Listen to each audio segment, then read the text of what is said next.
Okay, let's get started on the next session. I am Sam Richards, and I'm going to be the moderator for this particular session, and I will sit off to the side down here in this comfortable chair, and our panel can sit at the table, and in their upright chairs, and respond to some questions. And the way we're going to do this is we'll take maybe about a half hour or so, and really engage them, and try to keep the answers very short, keep it lively and moving back and forth, and then we want to open it up to everybody else. So we'll try to get as much back and forth as we can. And if you have something right in the middle of the conversation here that you just really, really need to ask, if you haven't, anything you want to ask, throw it out.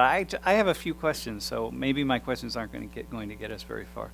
So yeah, let's do it that way. So just kick something out if you want, but let's try to keep the questions really short. I mean, there are a lot of folks here. These are undergrad students who are using social media, and that's, of course, the topic of this session, as you know, social media and students. And instead of us talking a lot in this particular session, I think it might be nice to really hear as much as possible from them, so we'll try to keep all of our questions short. And thank you, panel, for being here. And so the first time that you respond as you go through, make sure you introduce yourselves and what your role is at the university. But let me just... I had a couple opening comments, but I'm not even going to do that. Let's jump right in. So the first question is, what social media modalities do you find yourselves using most of the time? Sort of the main media modalities. And each person doesn't have to speak, but let's sort of cover them so we have an idea of what you're doing with, not the average student. That's going to be my next question. So anybody can start. Whoever wants to jump in first. So. We can start at this end. Make sure you use the microphones, however. Hi. Is this? Yeah. Okay. My name is Max Wenkos. I'm the president of the Interfraternity Council here. I'm a Twitter and Facebook guy, and I guess that's why I'm here today. We're trying to develop our Twitter a little bit more at this time to hopefully find new ways to reach out to members of our fraternity community. We're always trying to find ways to improve communication. Email isn't the best way. I think they like to delete the mass blast to our listserv. So if we can figure out some new ways to get a hold of them via social media, it's going to be a great resource that we can continue to develop. My Twitter is Max Wenkos. If you'd like to follow me, I have a lot of very interesting things to say. That'd be great. Yeah. Hi everyone, my name is Melanie Versa. I'm the photography editor of OnwardState.com, and I'm also the director of entertainment within the Penn State Marketing Association, and looking to be the chief information officer next year, so excited for that. But I'm, like he said, Twitter and Facebook are probably the main ones.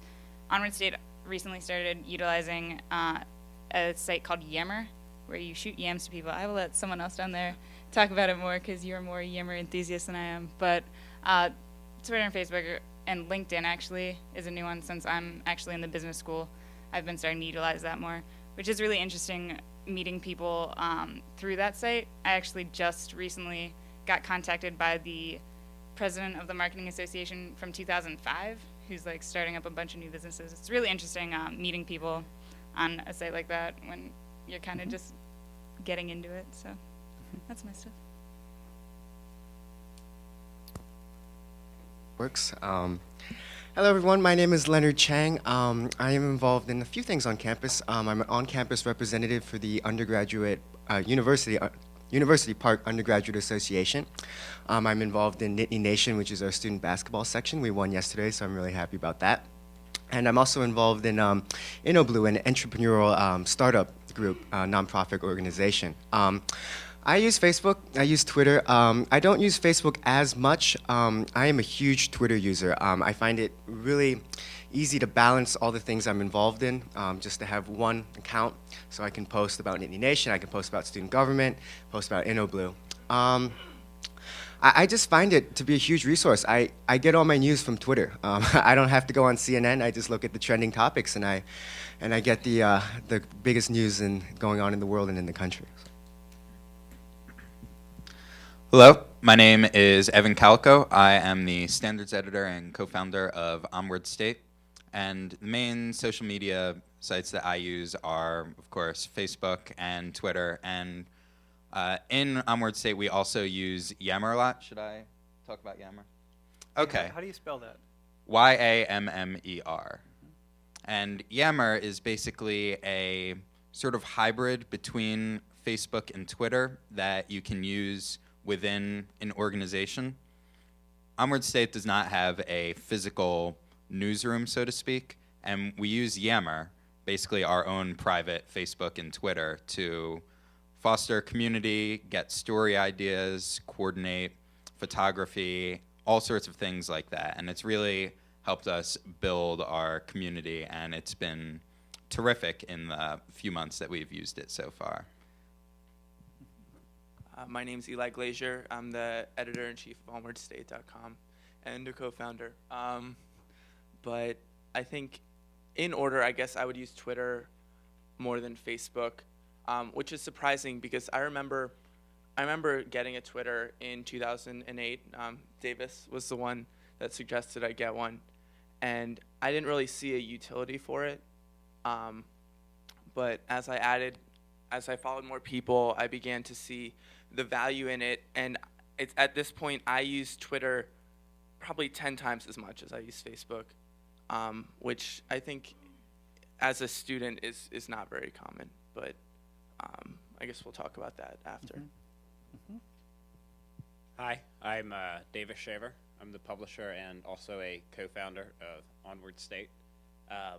Like the rest of the panel, Facebook and Twitter are obviously a huge part of my social media life.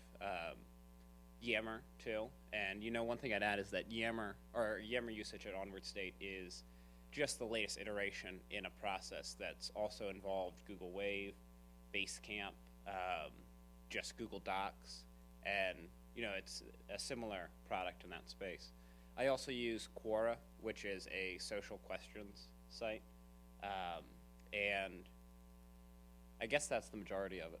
How do you spell that last one? Quora is spelled Quora, and what it is basically a comments engine, so that you can ask a comment and then benefit from your social graph in seeking answers.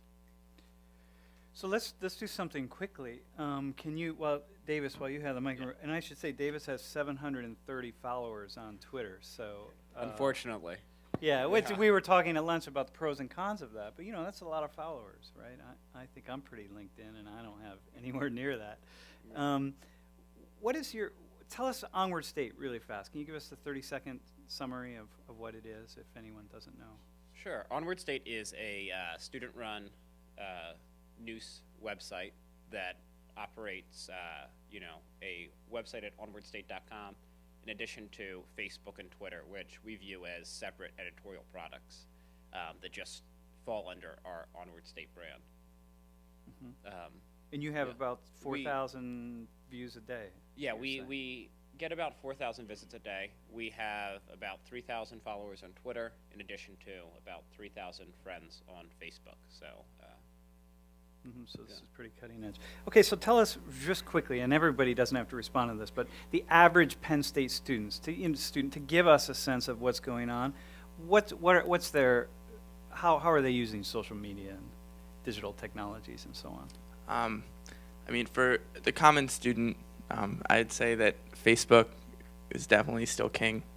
I get invited to probably like 10 or 12 events every day on Facebook.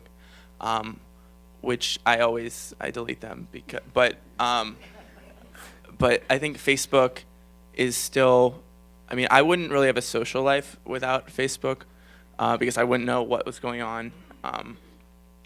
But I think more and more students are starting to tweet as they see their friends doing it, and some classrooms are using it, hashtags to ask professors questions and things like that.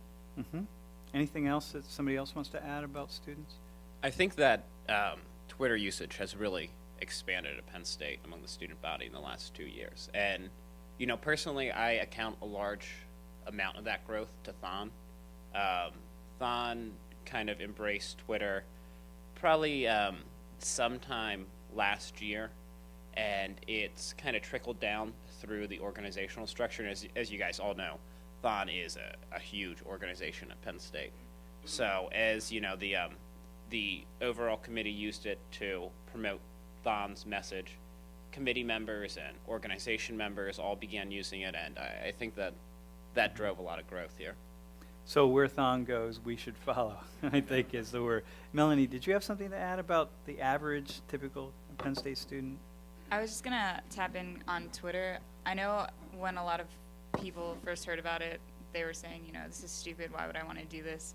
And a lot of people still have those strong feelings about it, but like Davis, I believe, was saying, people are starting to warm up to it and finally utilize it. People are learning that you get your news like that, and it's fine. I don't know.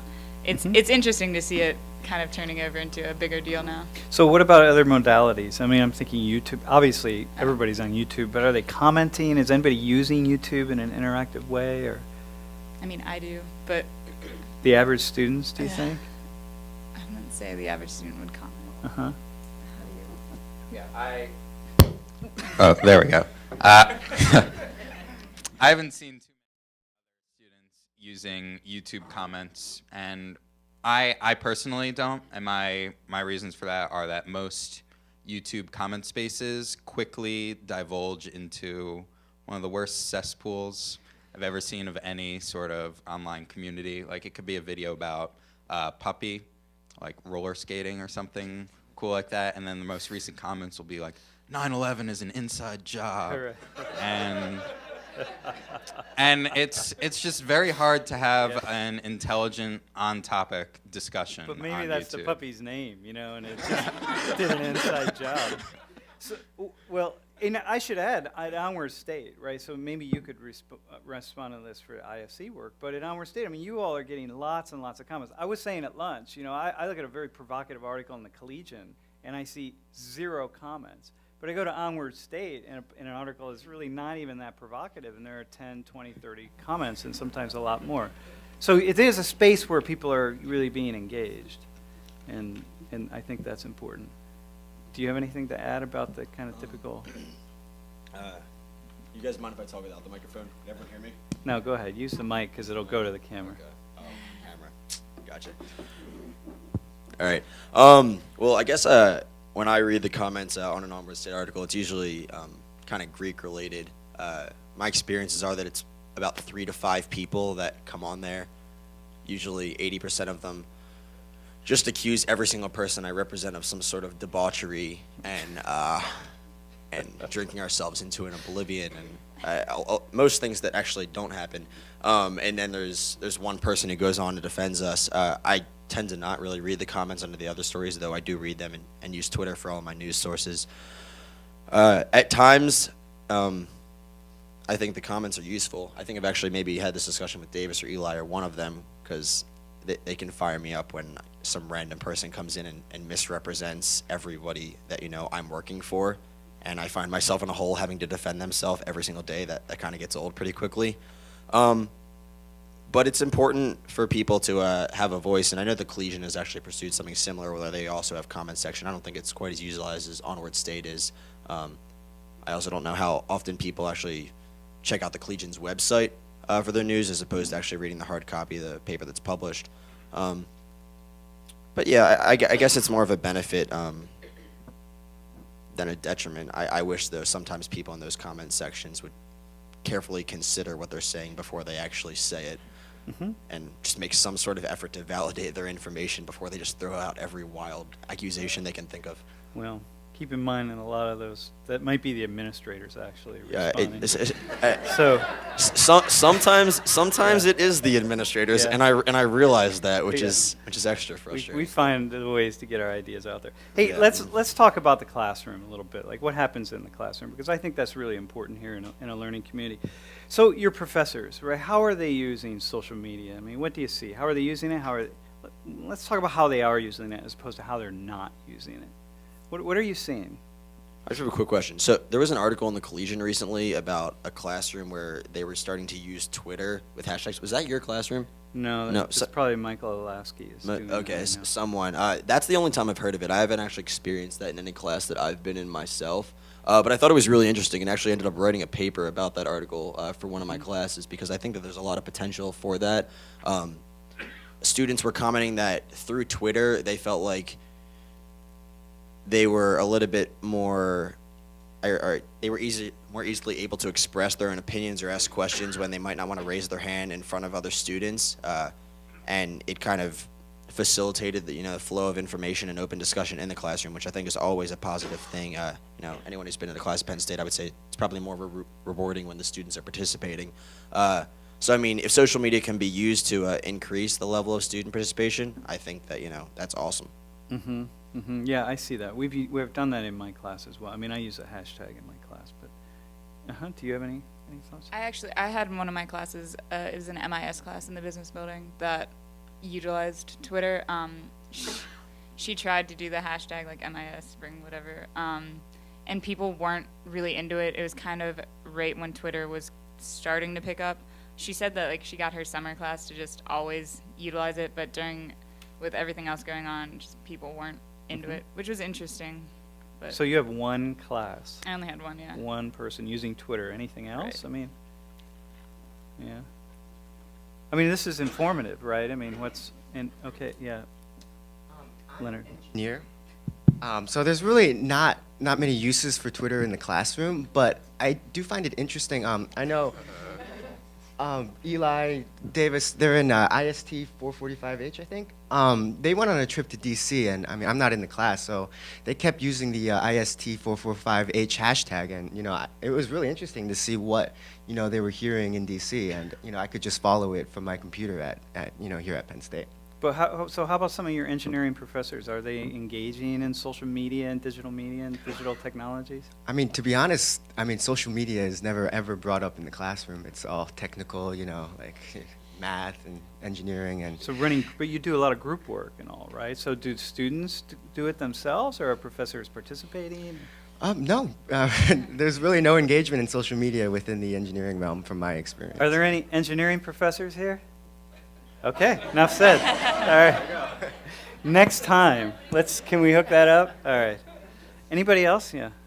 Yeah, I think that I'm an international politics major, so my classes are generally very small and discussion-based.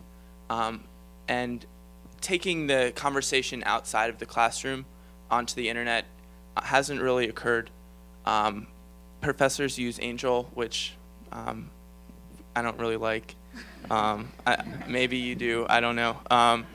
But I think it's very difficult, and it doesn't really foster the interaction that Max was talking about. On a student level, I think Evan and I were in IST 445H together that Leonard was talking about, that Davis is taking now. And you have to write a policy paper, a group policy paper at the end. And we did that whole thing on Google Docs, we could just edit it at the same time, and it was very helpful.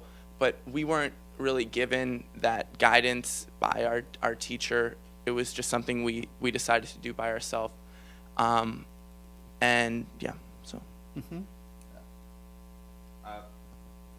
Yeah, just to add to that, I'm also in international politics and econ, and I found that a lot of my professors don't utilize social media in the classroom. Some of them still consider the abacus to be witchcraft. But a lot of the students will definitely use like Facebook and Twitter, Google to do work outside of the class, to foster discussions, things like that. It's definitely a very student-driven thing from my experiences. Well, this is beautiful. This is the next question that we're going to go to, actually. I mean, so how are students utilizing digital technology, social media, et cetera, to take what happens in the classroom outside into their lives? I mean, how are students building an overlap? Because, there's this sort of like, it's almost like an accepted line of demarcation between what goes on inside the rooms of the classroom and then what happens in the day-to-day lives of students. But so you all, some of you are taking it upon yourself, at least this is what you're implying. So can you give us some ways in which that happens that those of us teaching could be privy to, to actually encourage it and so on? So how are you think about all the content in the class and how do you really deal with that content outside of the classroom using these technologies? I think Twitter plays a big part in that, just by nature of the fact that on Twitter you have a single identity, and there's, no granularity as in Facebook with who sees the content that you publish. So, if I'm following Eli, and Eli's tweeting about his international politics seminar, I see that, and I associate that content with Eli. Same goes if Eli's at a party later and, is tweeting that too. So I think that helps encourage the connection between our academic and personal and social lives. And, that's kind of one of the reasons why I think what, Leonard does with social media is really interesting, because he is involved with, a number of different organizations, and he tweets about them each. But those connections are tied just through his Twitter account, even though there's not much, interplay between them on an organizational level. So, Somebody else? Classroom stuff. Question. Well, I guess my question is tied to, you're all talking about overlap, and you all represent, you have a personal entity, but then you also have professional entities that each of you has cultivated here on campus. And so how do you use social media to retain that sense of yourself as a student and to really communicate just with your friends and be your own personal selves, but also keep up that professional persona too? Do you know, like Leonard, if you have that many entities tied to your personal account, how do you parse things out so that you still can communicate with your friends? I think definitely. For me, we have an Onward State Twitter account, so most of the Onward State related things that I would tweet about, I would just tweet about on that account. But there's still definite need to be professional on my personal Twitter account. But so I can talk to my friends, I can make petty observations about what I'm eating or something like that. Yeah, it's true. But I just think that the sense of professionalism comes from just being a little more aware of what you're tweeting or what you're posting on Facebook, because that's me in personal and professional. So, not cursing unnecessarily, and just being respectful, and that keeps for me the sense of professionalism of the account. But at the same time, I can make fun of Evan on Twitter or do whatever. So, Melanie, you have a good example of this, right? That you were talking about at lunch. Somebody that you know. Oh, on LinkedIn? Yeah. Oh, right. So there's someone, LinkedIn, for those of you who don't know, is a professional website for connecting with people you've met through companies or even just friends. But there's one girl that I'm linked in with who she links her Twitter to her LinkedIn, so everyone on her professional site can see her Twitter. She's twittering about moms and minivans and crazy things that you don't want on your professional site. It's really, the thing that students really need to utilize is privatization. Some students still just can't grasp the concept that everyone can see what they're writing. I privatize a lot of my stuff just because I don't like being creeped on, I guess. But it's amazing to me that some students still just, everyone can look at all of their content, and you don't want, and people say this, some people who are going to be interviewing you are going to check out your Facebook first, and if you're doing a keg stand in your picture, you're not getting that job. And it's just, some people are so unaware of it. It blows my mind. Does anybody else have a response to this particular question? I definitely try to find a fine line between everything I do. I make personal observations as well on my Twitter. If I'm speaking in capacity for student government, I'll be a little bit more formal. In general, I'm pretty formal. I don't curse in general, so I'm especially mindful of that on Twitter. But when I'm replying to people, to my friends, just a normal conversation, I'm very informal. And for instance, Nittany Nation student basketball section, I add a lot of exclamation points, just to show that how excited I am. But for more professional things like Inno Blue, like student government, I tend to be a little bit more formal just to get the word out to other students. And I actually hadn't thought about this, but it's really interesting because I think that I use all the different social media at different levels. LinkedIn is completely professional all the time. I would never link my Twitter to there. My Twitter then is kind of like a mix between professional and kind of talking to my friends as well. I would never curse or say anything. Well, I guess sometimes I say some things that are controversial. I quickly jump on and delete them. But I do make an effort not to do that, and they're not controversial in the way that they would reflect negatively, upon my personal character. It's more just, an observation I'm making at Penn State that I might be unhappy with at the moment. And then my Facebook is completely private. If you're not friends with me, you can't even see my profile picture. If you are friends with me, you can't see anything but my profile picture. I limit who can write on my wall, who can chat with me, everything. And if I really have to say something that I wouldn't want to ever be in any public domain, that's what text messaging is for, or picking up the phone. So I know that I'm very, very mindful of that. And I'd say actually my position has helped me become more mindful of that and have a better appreciation of operating differently in all these different realms to make sure that I can kind of separate my social life from my professional life as much as possible. But you all are a little bit different than the average student, right? Because you're in more public roles and public positions. I mean, would you say that? It sounds to me like you're thinking more deliberately about these kinds of questions. Yeah, I think the standard student actually, from my experience, isn't necessarily mindful at all. Sometimes the things that I see on people's Twitters and Facebooks, and even sometimes LinkedIn is scary. They might just need coaching in some of these areas, really do. But I don't think that they fully get it. When I was first elected, I want to say in my first 2 weeks, there was an alcohol survey that went out through the university, and I kind of panicked a little bit and was like, oh no, more reason for scrutiny. And I sent an email out to the Greeks saying, listen, if you're not going to take this responsibly, do not take this survey. And next thing you know, I was on the front page and being criticized for it. And also in the spring semester, the Interfraternity Council representative on UPUA made some incredibly controversial remarks on his Twitter, which led to him having to step down. And so I've seen the impact of, not being mindful of what you're saying in these different mediums, and I know it's been helpful for me. Yeah.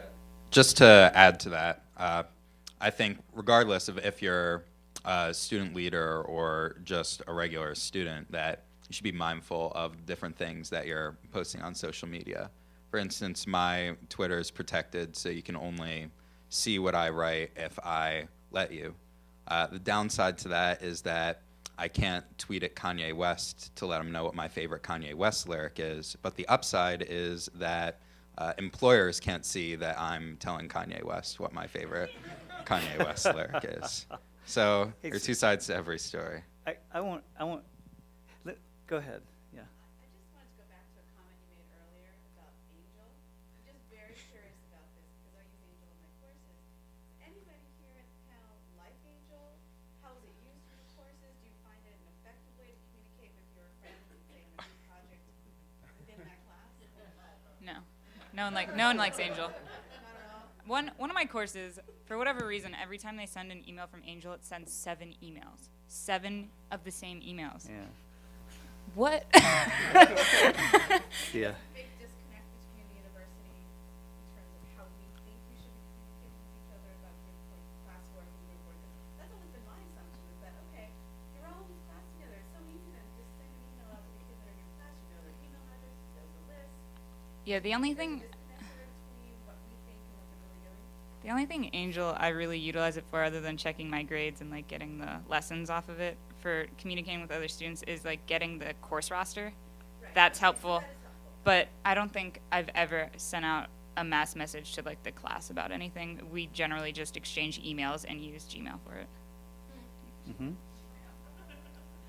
I think that the general concept of Angel is very good. At least for me, there's just a lot of technical problems with Angel specifically. It's not the idea. I think that if there was a website that made communication a little bit easier, maybe integrated some other email clients, that would be helpful. The lessons are very, very helpful to have available. I know one thing that I absolutely despise about Angel right now is that Google Chrome has far surpassed every other web browser for me. And you can't you can't send messages if you're opening Angel in Google Chrome. what else can't you do? You can't upload documents into Dropboxes. I have to like pull up a completely different web browser when I want to like submit my files. It's really kind of annoying. Yeah. Like 2 versions ago. So don't hold it against Angel. It was a very good platform. Back in the day, back when dinosaurs ruled the earth, Paleolithic era. Any? They're writing it so we dislike it and want to move on. Oh, that's right. We have to move on. Does anybody have anything else to add about some innovative ways that professors are using Angel or anything? Okay, enough said. I want to say. For example, would that be a reason, would that draw you in? I don't think Angel's updating anything. We can let somebody respond to that here, who are the Angel gurus. But let me just kick something out real fast. I asked this question about professors and how stuff in the classroom is linking with your personal lives and so on, and that didn't get many legs at all. And I'm kind of shocked by that. I mean, I'm really, and I'm wondering, I want to ask a follow-up to that. What could instructors be doing, or how could they be utilizing social media technologies to really, bring to life what's going on inside the classroom? Is there anything that people could be doing? I mean, what do you see? What are you sitting back wishing that professors understood about all of these technologies? Through Foursquare, maybe. Maybe. Just trying to think here. I'm dead. To see if we're actually there. I mean, the GPS. Just a thought. Let me ask you a question, though. The group is, again, with Angel, is I have some pushback from students to do group work online, again, using Angel as a tool, is they say, well, wait a minute, they're the old mindset. I paid, I'm in this class for an hour. I don't want to be bothered with your class material outside of that hour. That you're the sort of above the average bear type of student here. How do you feel about having more than 3 hours a week dealing with your class content through these social media? Would that be a problem? I don't know about the rest of these guys here. Honestly, for me, just because of all my extracurriculars, I pretty frequently miss class. So I really heavily rely on what they make available out of the class to make sure that I continue to, give my schoolwork proper attention and do well in the classroom without actually necessarily being there every single time. For something like Angel, actually, and they could probably integrate some other social media for this, the professors that I really appreciate the most are the ones who really heavily maintain the calendar on there and are always putting the lessons online to give me the opportunity to do well, while also balancing the leadership roles that I chose to pursue at the university. I don't know if that applies to your everyday student, but I know from freshman year to now it's always been that way for me. I probably spend more time on Angel than I do in the classroom. Despite it's So using social media to actually, expand this kind of scope of the work in the classroom is what I'm hearing. Like they could be doing that not just with Angel, but you could be doing that with YouTube and Right. all sorts of things. At what point is that too much content for the class, too much work for the class? Or do you think I think it makes it easier. I mean, people are always on their laptops or their cell phones anyway. It makes it almost easier to get updates about the class or ask questions. I was thinking maybe in large lectures, a lot of people are kind of scared to raise their hand and ask questions. It's just how students are. They don't want to get ridiculed or whatever. But I think that maybe utilizing Twitter for asking questions in large lectures would be a big help, especially to the shy kids who just won't raise their hand. during the class itself or out? I think it could work either way. I think during the class, if maybe even there was just a feed of questions that the professor could go through, would help. But outside of the class, if you had a TA responding, I think it would be pretty helpful. I don't know about anyone else. Yeah. Anybody else here? And then we'll go to a couple questions. Anyone else want to add anything about what instructors could be doing? Yeah, I mean, one of the things I've noticed is that, okay, so I'm in this IST 445H course, and we have a group project, and we got the details of the project right about the time that Facebook groups came out. And Facebook groups is, Facebook's new way of organizing a small collection of people. And I suggested that we should use this to manage our coursework because it seemed innovative, it seemed useful. There's a built-in docs platform. And what I've found in organizing that group project on Facebook is that people don't want their coursework on Facebook. That's where their friends are, and that's where, you know, they're just in a different mindset when they use that platform. And that informs me in that, you know, I kind of think that faculty and educational technology designers need to figure out how to put social into the tech rather than just trying to extend the tech into the existing social platforms. And just because this is working doesn't mean that you have to go there to get the benefits of it. You can bring those back home and integrate them into a more, you know, structured way. Mm-hmm. Yeah, that's Chris. I really appreciate this discussion, partly because I follow some of you on Twitter, and I really appreciate the professional way in which even when you're posting things that are personal, that there's still a recognition that this is public. Right. And so there have been times when I'm following students as associate dean or even just as CT long that I've been uncomfortable about with what I've been seeing and have had to unfollow. And so what I'm wondering about is this is a new kind of public space, and you have been talking about your relationships with one another in large part, and you're sort of more comfortable, I think, in using these social tools for that. But I really am interested in hearing more about how we, as me as an administrator and as a faculty member, can have meaningful kinds of relationships with students that are also respectful of the boundaries that have to sort of be in place between faculty and students. I think part of the difficulty with that is just Twitter itself. Twitter seems to be the most likely way that a faculty would communicate with a student. But one of the problems I found with it is that there isn't that mechanism to control who sees a specific piece of content that you share over the network. And, you know, I think we're different because we understand that, and we understand that we're broadcasting when we post something, you know, on our Twitter accounts. But either the network has to change and they have to integrate that granularity of, you know, content and privacy settings, or students need to be instructed better about what happens when you publish something online. I'm not sure, like, I just feel like the resources are missing. I think that when I use Twitter, I mean, I follow you, you follow me. Dean Brady and Dean Brady has a very prolific Twitter account, 1 or 2 Twitter accounts. So when I tweet, I know that you're reading, I know that he's reading, and there's limits to what I can say because of that, which is totally reasonable. I think that, so that's personally, I think that faculty could engage students more on Twitter, maybe by posing questions or just being very involved, posting links. Dean Brady will post something, I'll read it and be like, oh, that's really interesting, something, whatever, and then he'll comment back, and then we'll just have a discussion outside the classroom, which I think is really valuable, because, I mean, I've taken one class with him, but it just extends the conversation outside the classroom, which is really valuable because I think fundamentally, I mean, we go to school to learn, and if you can learn outside the classroom, that's sometimes more valuable than learning inside the classroom.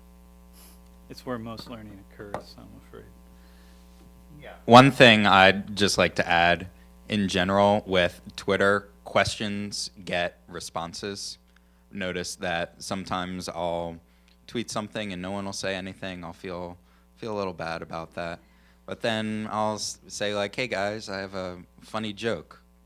And then I'll get like 10 responses, which is unheard of for a gentleman like me. So Wait. The responses are, what's the joke? no, So tell us. I'll say, no, I said, here, I have a joke. What do you call a dinosaur that falls down? And then I'll have like 10 people responding with a question. with Or various with a response. various punchlines. Okay. Dinosaur. Okay. Yeah. All right. Good. I was Yeah, I was so- just getting ready to follow you on Twitter, but I'll I don't need any more silly jokes. I wanted to, we do have a question tool at PSU Mhm. that allows individual students to type in a question and others to vote it up and down. So the TA can actually answer individual questions if they wanted to, but then can say, hey, we've got a bunch of people in the class that want to know this. So it's available and it's free. And I guess it's totally go get it. And then the other thing I wanted to ask you guys was about text messaging. If you're Twitter, yes, I understand, but Yeah, are you would you do texting? that, and would you be open to that, or is that kind of creepy? Completely creepy. Yeah. What they all thought right there was OMG, right? That was the thought bubbles. I guess, it kind of falls in line with what I was saying a little bit earlier, that I view text messaging as my space for a more. Well, yeah. I'm talking about a teacher allowing you to text them if you have a question Uh-huh. on the course as a way to, because email's for old people, we know that. So I like email. I'm completely fine with email, and we're all getting smartphones these days, and we have quick and convenient access to it. And I'm totally fine operating through that medium. I think it's a matter of making sure that we can maintain that line, between professors and students to the point where it's a professional relationship that we have, and I think that text messaging would really, really blur that. I don't think there's any circumstance in which I would ever text message one of my professors. I'd be uncomfortable doing it. Yeah, And that's I interesting. think it also comes from the fact that you can't opt into a text message. You just get it, and it gets pushed to your phone. Whereas with Twitter, Facebook, and email, you have to make the decision that I want to check and see whether there's any new information for me. And I think that difference makes it more uncomfortable.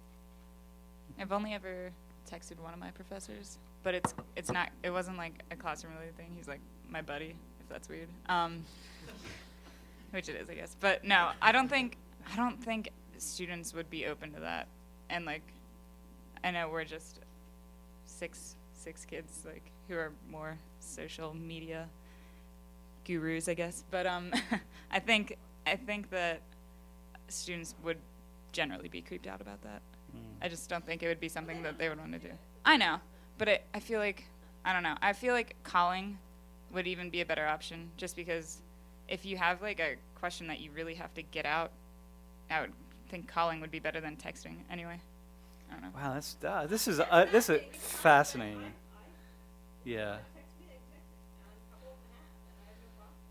But I'm not saying, where's the party?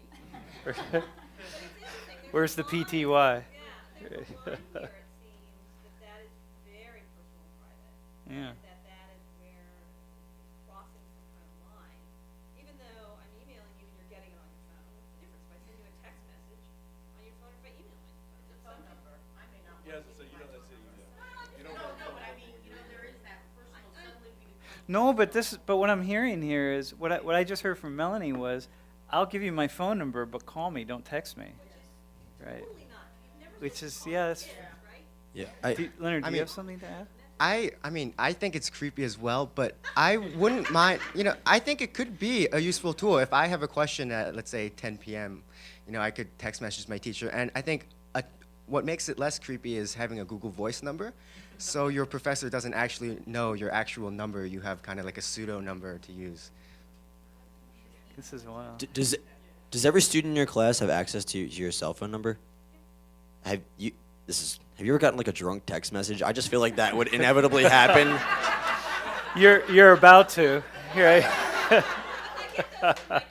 Oh, okay. I just envision this scenario where they're sitting around on like a Saturday at 3 a.m. and I would also say that if they did that, I would say, that's not okay. Yeah. I just don't think that a student would drunk text. Yeah. They I will do. under the right circumstances. Your Facebook comments were interesting because I have a situation where I have students that try to friend me, and I never friend my students. Like, I just feel like for me that's the line, and I agree. Like for me, it's very personal space. I mean, do you find that you have other students that want to friend their professors? One of my professors last semester, she's very young. She's probably 24, and she said that I didn't friend request her, but she said, a lot of you guys have friend requested me. She's a very nice woman. She's like, I'm not going to accept any of your friend requests until this semester's over, until you're not my student anymore.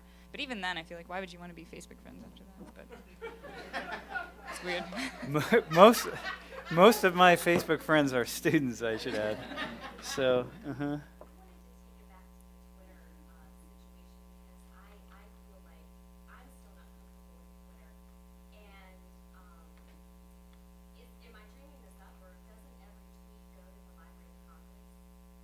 They took an archive of tweets, but I don't think it's a continual program. Oh, okay, 'cause I Is thought it? that it was every tweet was feeding into that, and I'm just thinking of Ashton Kutcher and all these people that are, Twitter freaks about it.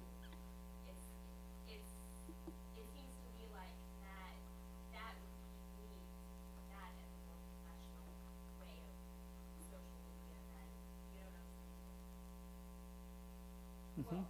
I know, speaking as one of the Twitter freaks, I would say, first of all, there are two things. One, it won't follow you protected. It won't grab protected tweets, won't grab DMs, right? And I tend to use DMs as a private conduit, right? So I don't broadcast that. I mean, God knows I don't broadcast a lot, but I don't necessarily there is, believe it or not, a boundary that I have, and it will go through DMs. So, I think the whole concept here is really that it's about being comfortable with the tool. Not every tool is right for everybody. I don't like Facebook individually, but it's great for organizational purposes for me, right? And whether you friend students, it's really it's that boundary that both people are comfortable with, right? So we're still negotiating that. But yeah, I do think about that. Maybe not so much. The thing that probably keeps me more careful about it is just knowing how many people follow me, and once it's out there, it's out there. Right, Mm. and I would love to hear students say that they actually think about the professional aspect of it, because I know, I'm 32, but I'm not young, student anymore, and so I sit there and I wonder a lot of times, why would you put a cake stand picture as your cake, even though that is your friend area that you're gonna social network, but it seemed like for a while there, nobody knew how to separate it. And it's nice to hear you guys say that you do think about that, and of course there's still some who don't. And I think that will evolve over the next, 10 years as people, like for Facebook. I've talked a little bit about how my problem with Twitter is that you can't moderate who sees your content. You can do that on Facebook, but I think that a lot of people don't realize that. And, people aren't in the nature of going in and saying, okay, Joe's on this list, Bill is on this list, and my mom's on this list. I think that will happen, though, and I think that will make what you're talking about more feasible. Mm. So we have two more questions. We have Stubbs in the front, and then we'll go back here. So. I just was wondering if you guys could jump back for a minute. I think you raised a good point a little bit about what you'd like to see a professor do. I want to be able to ask questions. I want to post cool links. But I guess what else sort of would you guys like to see, and would your peers like to see? Because I know as educators, we're like, oh, we're just going to put the class on Facebook and everybody's going to love it. And then you get a lot of kind of like, well, you failed at that, or you didn't do it right. And then there's the other half where the students are saying, like, is this going to be on the test, right? These links that you're posting, this is all great. Am I graded on it? I mean, is that something that we should be conscious of? Do you guys want to get to the point where things that are happening on Twitter and Facebook and these other networks are things that you're tested on? Or do you think it's important to keep grades out of it? I think that it's important that stuff in the classroom, obviously you can be tested on it, but I think out of the classroom, things like Twitter links or whatever should definitely be on an opt-in basis. I mean, I'm connected probably more than most people, and I choose to respond to the links, I choose to read them, but when I'm out of the classroom, I really have no responsibility to do that. It's more of a personal choice, and I think people are busy enough that that would definitely be detrimental to a lot of people's GPA if they had to follow their professor on Twitter and read what they had to say and just know it. So. Yes. Anybody else? Yeah, like I was saying earlier, I think that it's easy to like try and go to Facebook and Twitter and do that educational experience there, but long term, I think what has to happen is that social has to be integrated into the educational experience itself. So it's not that the professor is going to Twitter to share a link, but that that's built in to the, the course management system or learning management system that the school uses. And that's like a paradigm shift that I think we're a few decades away from. Mm-hmm. Mm-hmm. I have a question for you, because when I think about technology and the appropriate use of social media, when I was a child was the telephone. And my parents knew how to use the telephone. So as I was growing up, I learned how to use the telephone. But in today's world, there's so much social media, it's evolving so quickly. I guess I'm wondering where you all are learning, and are you all learning painfully what the boundaries are? Because I see my students making mistakes. Hopefully they won't be irreparable mistakes, but as Max talked about, he made a couple mistakes with social media as he became a public figure. How can we help students know what to develop the same insights that you have? Because to me, that's the content of what you learn at Penn State is useful, but what you're really going to take away and use later on in life is how do I learn effectively and efficiently to do whatever it is I end up doing? Mm-hmm. Yeah, that's a good question. How could we help you? I'm a huge proponent for Penn State reshaping the way it does its freshman seminar classes right now, which is a class you have, your first or second semester here, generally your first. When I took it, it was this joke you kind of coast through, like, sweet, we get 2 credits of an A our first semester to kind of give us a little boost as we kind of adjust to a new academic setting.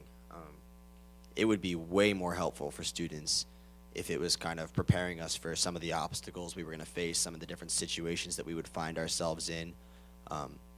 If you could reach out to us right away and talk to us about, like, listen, employers are using Facebook, social media is developing into this, you need to be conscious of what you're saying, of what, you're broadcasting. I think that they would then keep that in the back of their heads, and it would almost become an accepted standard of everyone knows if they're all going through a course like that, listen, we don't just put whatever we're thinking out there. We don't post the keg stand on Twitter because it's not going anywhere. Mm-hmm. You need a way to reach everyone when they're coming in right away. And I mean, there's so many different issues at Penn State that apply to all students too. That if a course like that was developed, could help us in so many other areas. I mean, we talked about things like the alcohol problems here, and what they take like an online class or something. It wasn't here when I came in, but that's not really actually going to do anything. But if you could actually address them in a setting that was preparing them for the obstacles, and problems they're going to face again, I think that you'd see, some positive results. Anybody else have something to add? You good? Yeah, I mean, it's a provocative question. It's a good question. Did you have a comment? Uh-huh. Are any of you or were any of you like MySpace users, and at what point did that They're thinking, what's MySpace, right? When was that? 8th grade? 9th grade? I'm trying to think. You're probably like 14 or 15 when I was probably 14 or 15 when like MySpace came out or whatever, and it was a huge thing for at least my friends and my community, I guess. But it was once Facebook allowed people not from colleges to sign on, and once people started Facebook just had a huge impact on social media, and everyone pretty much just quit MySpace. I don't know. I mean, it's just because Facebook was such a better way of communicating with people and a lot less creepy than MySpace, I think. Mm-hmm. Yeah, just to add to that, I was a relatively avid MySpace user back in, I don't know, 9th, maybe 10th grade, just because that's where the people were. And there was also still a big, like, Zanga subculture that I was also a part of. But yeah, once Facebook came around and once I realized that all of the messages I was getting on MySpace were from robots asking me if I wanted to meet sexy single co-eds in my area. I decided to just jump ship and use a better site. Is anyone here playing any of the Facebook games like Mafia Wars, Farmville? Yeah, do students play those? Yeah, good question. Is that passe? I don't. The big one that's kind of taken off recently that I've been noticing is ESPN created this program called College U, which is essentially just like a sports version of Farmville. They're interesting. I spent my past summer in New York City working for Major League Baseball, and they were actually really exploring this about how they could integrate these social media games into what they're doing as a company for the reason that Farmville is making just disgusting amounts of money by selling virtual goods. Only 3 to 5% of the people that play Farmville actually buy these virtual goods, but so many people are signed up and using it that they're making hundreds of millions of dollars annually. Yeah, right. From this game. So they were trying to figure out a way to do that. Apparently ESPN beat them to it, and I would be willing to bet that they're probably bringing in a lot of money as well. But I think that it's a fad that students right now are going through, especially with something like Farmville. It got real popular. I was getting like requests to like give me sheep and stuff online for a bunch of days, but I mean, we're like 18 to 22. I don't know why we involve ourselves in that. It always seemed really stupid to me. Well, I feel like Farmville is more for like the older generation that's on Facebook. Like a lot, like I get all the requests from like my like friends, like parents, like, hey, like, do whatever. I don't know anything about Farmville because I never tried to play, but I always get the requests from like the older people who are on Facebook, which I don't know if that's the same with everyone else, but I never personally tapped into Farmville, only because apparently it's a really addicting game and I don't have time for that. So. I mean, yeah, I guess in that vein, I think that, procrastination is always popular on college campuses, and Farmville and those games are just a way to procrastinate. So I think their popularity is a result of that. so we're taking a couple extra minutes here just to kind of flesh this out finally. So let's go to procrastination and social media. Okay, maybe we can sort of finish on this. I mean, I think that the kind of the negative, the cynical folks or perspective anyway is the students are really using social media as just a way to procrastinate. Go in, check my Facebook page, see what my friends are doing, and so on and so forth, but not really utilizing it. I mean, can you weigh in on that a little bit? I mean, and first off, let's just take that as the first question. To what degree is it just procrastination? You're not being serious about your studies. I mean, I don't think it's as trivial as social action as just like checking in. I think that there's like people get a big emotional response from going onto Facebook and from seeing their friends, and I think one of the instincts is to trivialize it as procrastination, and I'm not sure that that encompasses all of what it is, even though a lot of people do use it to do that. Would everybody agree? I mean, everyone's in agreement. Okay, so now let's link that to the fact that when I ask the question about what your professors are doing or what you think they could do or what they are doing, you really didn't have a lot to say. So maybe a lot of us are sitting back and trivializing these social media technologies, but we're not really thinking about all the interesting and innovative ways in which we could be utilizing it to take our classrooms out into the social lives of our students. So any final thoughts about what we could be doing? If you were all web geniuses and you had an unlimited amount you had Farmville profits, what would you want to see? What would you really want to see, like from your classes? How would you want your classes kind of linked up to your personal social lives? All right. Well, first off, we need a better course management system that maybe mirrors some of the things that Google's been doing recently. I think it was Eli that mentioned that they used it for a project in Google Docs. If there was some integrative, real-time, application somewhere in there where we could be on working together, I think that would be really great. I don't think you should look at Facebook. Hopefully, we've established by now that that's separate and more of a personal life thing for us. I guess you use it with your students, but I would say for the most part, people really view that as more for their private lives outside of the classroom. I think Twitter. I think actually Thon has set a great example for how they can use Twitter to engage people, and the fact that they are using it to engage people is a reason why so many people that are involved with Thon have signed up for Twitter. If anyone didn't notice, they just had their 100 Days at Thon celebration the other day, and they had like a scavenger hunt going on via Twitter in which they were like giving clues, and everyone who like followed Thon could see the clue and was then running to where it was. And I don't know that that would necessarily work for every student, but maybe we could get to a point where you just want to get students participating and being more involved, and you're offering like an extra credit opportunity, just for the people following you on Twitter or something like that, to have them interacting more with each other and with the material outside of class. It might not be a 100% requirement in order to perform well, and I don't think it should be, because everyone might not want to be involved with Twitter or some other social media application. But it's not bad to reward the people that they do, because those are the people that are giving the classroom what you're teaching a little bit of extra attention. Mm-hmm. Anything else? Anyone want to add something?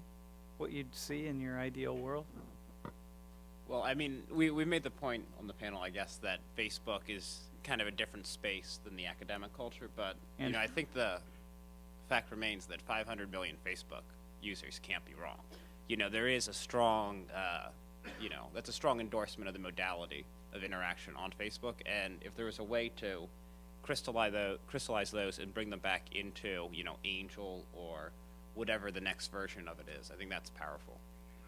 I think, when we introduced ourselves, we talked about Yammer, and I think that Yammer presents a really interesting opportunity to do something like Davis was saying, using Facebook for academic purposes. The way it works is you have a Yammer for your domain name, so onwardstate.com. You can't join our Yammer unless you have an Onward State domain name. So if we could, course management software-wise, instead of a domain name, make it a course designation or something like that, you would have this network where different classmates could interact. You can post links, you have hashtags, you can, eventually you'll be able to chat like you can on Facebook. So I think that kind of takes that Facebook popularity and usability and puts it towards the academic side of things. Yeah, and that seems to be one of the biggest problems I see with Angel, besides some of the technical things, is that it still feels very academic and intimidating for a lot of people. You go to an Angel discussion board and you just see a list of topics that just looks like an Excel spreadsheet, and you see that, and people aren't encouraged to reply or interact on there because they just think, oh, this is work. But if it's set up in like a Facebook-esque interface, then people already know how to use that and be more willing to engage with other people. Okay, cool. Uh-huh. As I'm sitting here with this, all of this technology is new to me. I don't have teenage children that can entertain me. And I suspect that perhaps there's other faculty that have that same issue. If there were a way in the university to offer independent studies to students for 1 or 2 credits to pair them with faculty to help integrate what you all know from a student perspective into a course curriculum, do Would- you think that would be appealing to those of you that are really thoughtful and mindful of social media? Uh-huh. In other words, an independent study to hold our hands and sit at our desk. Is that, you think people would be into that? Yeah, I think that's a good idea. It's sort of like the teaching learning assistants, the TLAs that we had for a while. Okay, we really need to cut, but I did want to also say, Lynda.com, which is a set of training tutorials from IDS Training, they actually do have tutorials on Facebook for people of our age. yeah. And, iTunes and other social media tools that are utilized. So there is a lot. Hey, listen, thanks a lot, you all, for